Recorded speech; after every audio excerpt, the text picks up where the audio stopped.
कृपया इस चैनल को सपोर्ट करने के लिए इस वीडियो को पूरा जरूर देखें और इस चैनल को सब्सक्राइब जरूर करें। ऋषि विश्वामित्र ने इस प्रकार कथा सुनाना आरंभ किया। पर्वतराज हिमालय की अत्यंत रूपवती, लावण्यमयी एवं सर्वगुण संपन्न दो कन्याएं थीं। सुमेरु पर्वत की पुत्री मैना इन कन्याओं की माता थी। हिमालय की बड़ी पुत्री का नाम गंगा तथा छोटी पुत्री का नाम उमा था। गंगा अत्यंत प्रभावशाली और असाधारण दैवी गुणों से संपन्न थी। वह किसी बंधन को स्वीकार न कर मनमाने मार्गों का अनुसरण करती थी।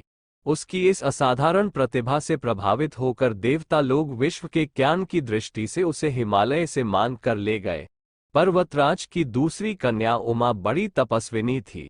उसने कठोर एवं असाधारण तपस्या करके महादेव जी को वर के रूप में प्राप्त किया।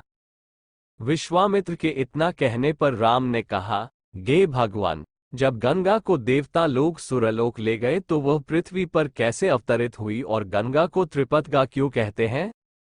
इस पर ऋषि विश्वामित्र ने बताया, महादेव जी का विवाह तो उमा के साथ हो गया था, किंतु 100 वर्ष तक भी उनके किसी संतान की उत्पत्ति नहीं हुई। एक बार महादेव जी के मन में संतान उत्पन्न करने का विचार आया। जब उनके इस विचार की सूचना ब्रह्मा जी सहित देवताओं को मिली तो वे विचार करने लगे कि शिव जी के संतान के तेज को कौन संभाल सकेगा। उन्होंने अपनी इस शंका को शिव जी के सम्मुख प्रस्तुत किया। उनके कहने पर अग्नि ने ये भार ग्रहण किया और परिणामस्वरूप अग्नि के समान महान तेजस्वी स्वामी कार्तिकेय का जन्म हुआ। देवताओं के इस षड्यंत्र से उमा के संतान होने में बाधा पड़ी तो उन्होंने क्रुद्ध होकर देवताओं को शाप दे दिया कि भविष्य में वे कभी पिता नहीं बन सकेंगे। इस बीच सुरलोक में विचरण करती हुई गंगा से उमा की भेंट हुई।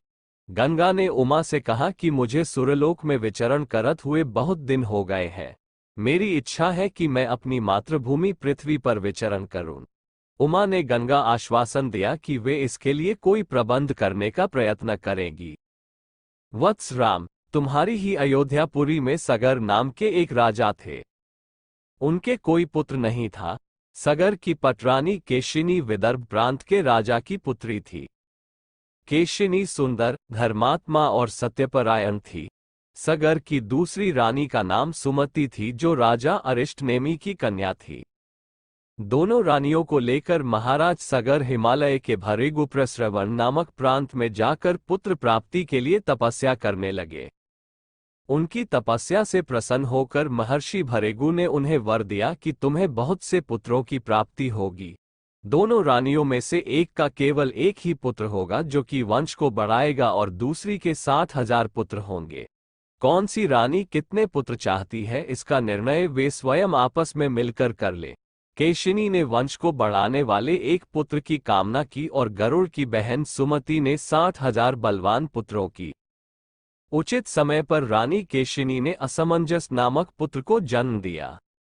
रानी सुमति के गर्भ से एक तुम्बा निकला, जिसे फोड़ने पर छोटे छोटे 60,000 पुत्र निकले।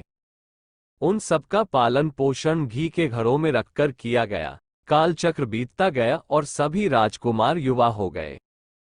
सगर का ज्येष्ठ पुत्र असमंजस बड़ा दुराचारी था और उसे नगर के बालकों को सरयू नदी में फेंककर उन्हें डूबते हुए देखने में बड़ा आनंद आता था। इस दुराचारी पुत्र से दुखी होकर सगर ने उसे अपने राज्य से निर्वासित कर दिया। असमंजस के अंशुमान नाम का एक पुत्र था। अंशुमान अत्यंत सदाचारी और पराक्रमी था।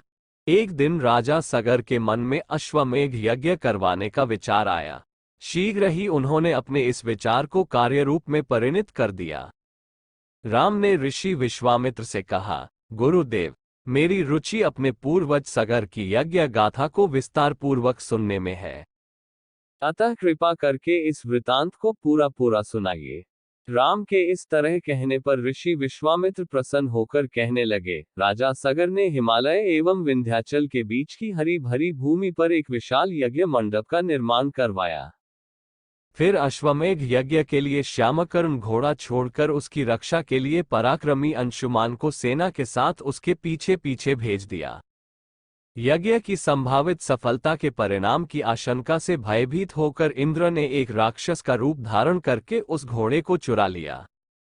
घोड़े की चोरी की सूचना पाकर सगर ने अपने 60,000 पुत्रों को आदेश दिया कि घोड़ा चुराने वाले को पकड़कर या मारकर घोड़ा वापस लाओ। पूरी पृथ्वी में खोजने पर भी जब घोड़ा नहीं मिला तो, इस आशंका से कि किसी ने घोड़े को तहखाने में न छुपा रखा हो, सगर के पुत्रों ने संपूर्ण पृथ्वी को खोदना आरंभ कर दिया। उनके इस कार्य से असंख्य भूमितल निवासी प्राणी मारे गए। खोदते खोदते वे पाताल तक जा पहुंचे। उनके इस नृशंस कृत्य की देवताओं ने ब्रह्मा जी से शिकायत की तो ब्रह्मा जी ने कहा कि ये राजकुमार क्रोध एवं मद में अंधे होकर ऐसा कर रहे हैं। पृथ्वी की रक्षा कर दायित्व कपिल पर है, इसलिए वे इस विषय में कुछ न कुछ अवश्य करेंगे। पूरी पृथ्वी को खोदने के बाद भी जब घोड़ा और उसको चुराने वाला चोर नहीं मिला तो निराश होकर राजकुमारों ने इसकी सूचना अपने पिता को दी। रुष्ट होकर सगर ने आदेश दिया कि घोड़े को पाताल में जाकर ढूंढो। पाताल में घोड़े को खोजते खोजते वे सनातन वसुदेव कपिल के आश्रम में पहुंच गए। उन्होंने देखा कपिल देव आंखें बंद किए बैठे हैं और उन्हीं के पास यज्ञ का वह घोड़ा बांधा हुआ है। उन्होंने कपिल मुनि को घोड़े का चोर समझकर उनके लिए अनेक दुर्वचन कहे और उन्हें मारने के लिए दौड़े। सगर के इन कुकृत्यों से कपिल मुनि की समाधि भंग हो गई। उन्होंने क्रुद्ध होकर सगर के उन सब पुत्रों को भस्म कर दिया।